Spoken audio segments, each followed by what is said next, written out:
Welcome back to Lotus on Track. We're here at Oulton Park where the Lotus Cup UK are in full flight. It's been a thrilling race thus far and the battles are continuing throughout the field. It's Jamie Stanley who leads the way from now up into second position. It's Jack Goff in third place. Got this tussle going on at the back of your shot there between the two 211s. It's the black 39 car of Simon Deacon and the bright blue number 80 211 of Steve Train. The pair of them having a very nice scrap and then closing in on their tail as well. You just got a glimpse of him there, and the white 211 is Tom Chataway. So they come through and they get the board that says the pit window is now open for the mandatory pit stop. But I would suspect that they'll keep Jack Goff out there for as long as possible before handing over to Phil Capstick. The same goes to the race leader Jamie Stanley, because his co-driver Glenn Sherwood, ever improving but probably not quite at the same level of performance as Jamie, and therefore every lap they can have with Jamie in the car gives them a better chance to score a good overall result. So Stanley it is who has been able to build up a reasonably hefty advantage during the first half of this race as the pit window is open.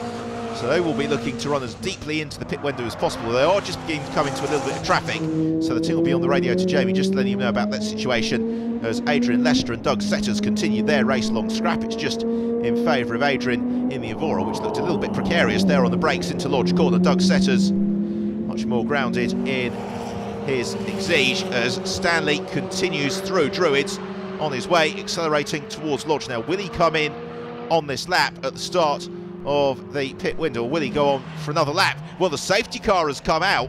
Now, I'm not sure whether Jamie Stanley would have seen the safety car boards coming out. It's going to be absolute touch and go. He didn't, and he's gone through into another lap behind the safety car, and that is going to be immensely frustrating for Jamie Stanley, because all of the advantage that he would have had, he has completely lost now with the safety car being scrambled. So the rest of the field, understandably, deciding to head straight to the pits. Ken Savage is amongst them, so is Simon Jones.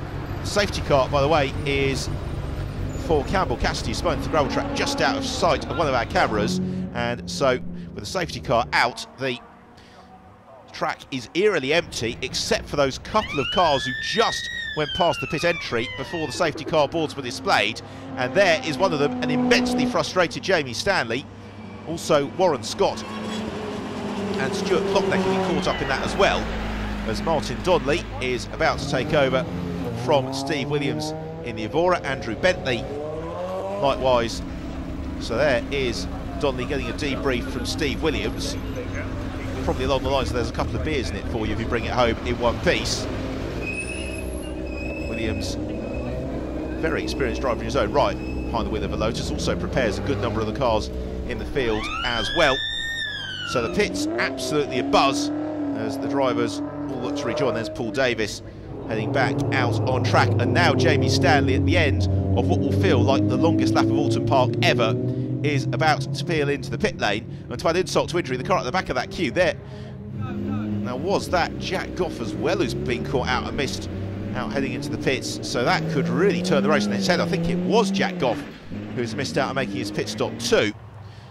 So the pace car now picks up the drivers who've emerged from the pits. We're going to have a completely jumbled order as Stuart Klockneck waits in the pits. Rejoining is Glenn Sherwood, and that's going to put Glenn at the very back of the pack, so he is going to have a fair amount of work to do. Phil Capstick also looking for the right moment to rejoin. There he goes back into the fray, given the push in his way by Jack Goff.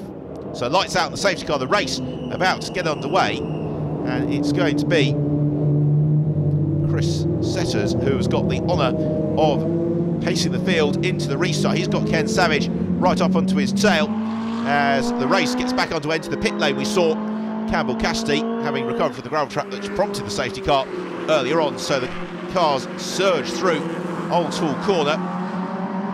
Steve Train, Simon Deacon and Tom Chataway having a battle into the garage for Warren Scott, and to a halt in the pit lane is Campbell Cassidy. Well, hopefully Chris Randall's going to get a run in that car, because he is a quick driver. It's a shame really that car has spun itself out of contention.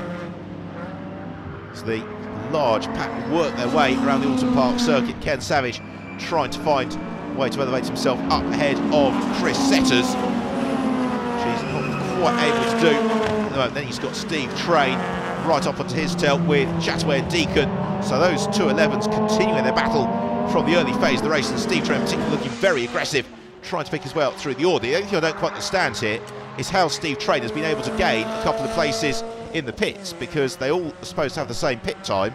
So Steve Train maybe just went absolutely on the bee of the bag, because he's been able to jump up ahead of Simon Deacon, who's dropped a couple of places in the pits.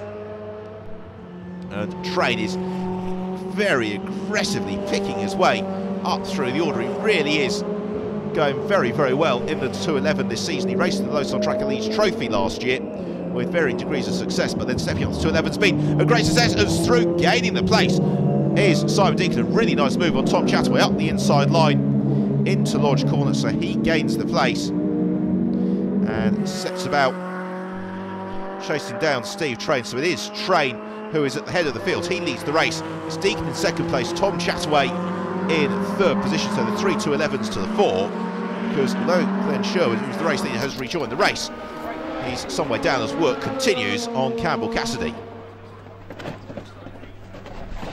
Hi Doug, so you've just been out for the first half of the Lotus Cup UK. How was it? Absolutely brilliant. It's probably one of my best drives, to be honest, and I'm really pleased. The car felt good. I have to say, Martin Donnelly set this up for us at Brands on Thursday, and it's made such a difference. And my son Chris is out there now, and he's lapping in very good times. We're looking, we might even get a podium, so really, really good for us. We had a good time for a few laps, but we lost the brake pedal for 2 or 3 laps, and I was going to bring it in, but it came back to us, but it came back uneven, so we had a few spins.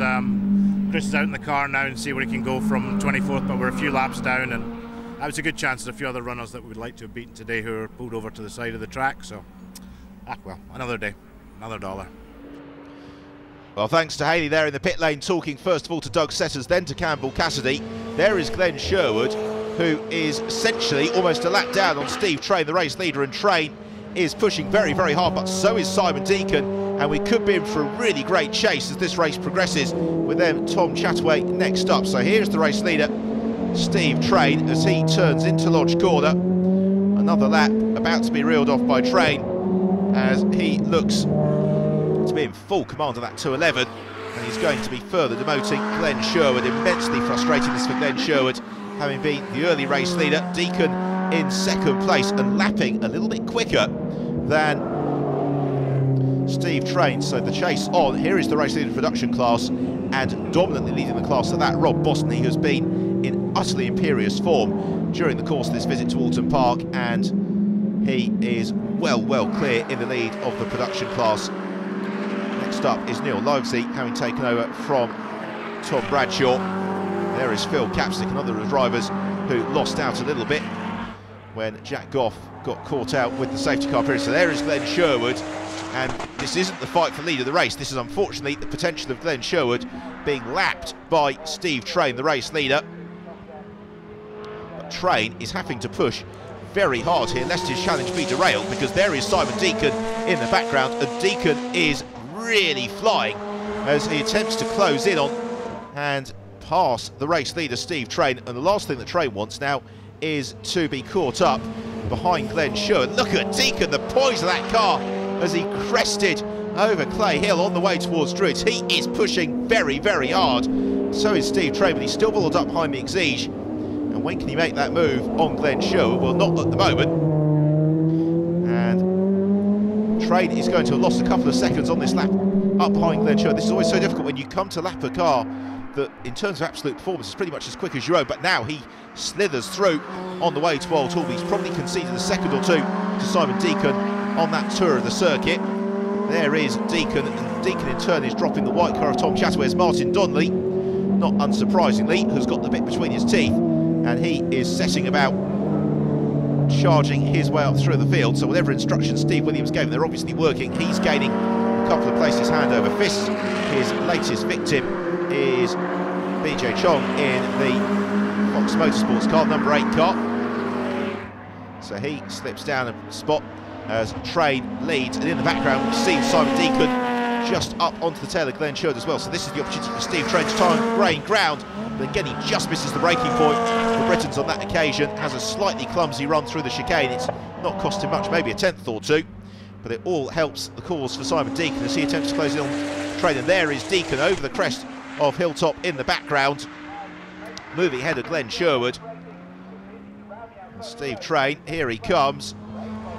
There is then Glenn Sherwood in the black 211 and Tom Chataway in the white 211. Tom currently in third position